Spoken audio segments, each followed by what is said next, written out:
In 2016, Count Dracula promised you that if elected to the Oval Office, he would suck your blood.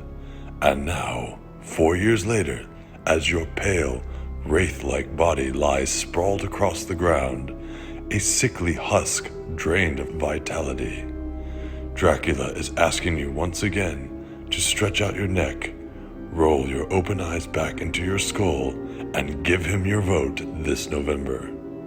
After all, isn't Dracula uniquely qualified?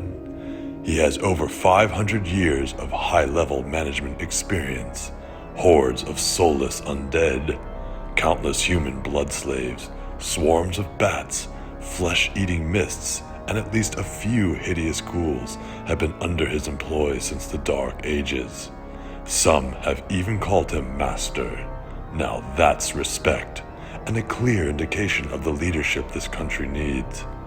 His achievements have been so monumental over the years, they were dramatized in works of classic literature. You might argue that Dracula's opponent, Frankenstein's monster, could say the same, but in fact he can barely use language.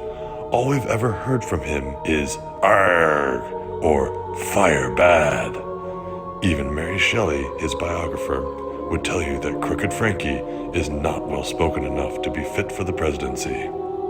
If you're still thinking about voting for Frankenstein's monster, keep in mind that he is in cognitive decline, mostly because his brain sustained damage from his own actual death. Also, this is a candidate who is literally crooked. His left arm is much longer than his right. His eyes are different colors and are looking in different directions. In fact, they were harvested from the corpses of two different, illegally exhumed, criminally insane men. Dracula may be a dead guy, but he's only one dead guy, and that's a dead guy you can trust. You may ask, where does Dracula stand on the issues? Well, he doesn't stand. He hovers midair outside your third-story window on a moonlit night, casting his unholy shadow across your bed as you sleep. Dracula wants to cut spending and your throat, spilling your sweet blood for his consumption. He will increase defense against the sun, garlic, and crucifixes. This is a candidate who means business. Dracula doesn't just shake hands and kiss babies. He transforms into a wolf and has sex with your grandmother. You see, Dracula knows what America wants. He knows what you want.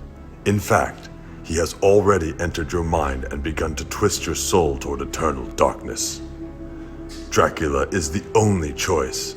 Just look into his eyes. Look into his eyes.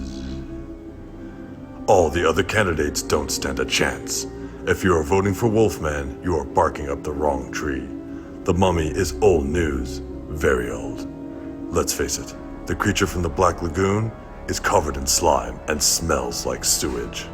Vote Dracula. Give in to his powers of seduction. Fighting only makes it more painful. It is inevitable. I am Dracula, and I approve this message.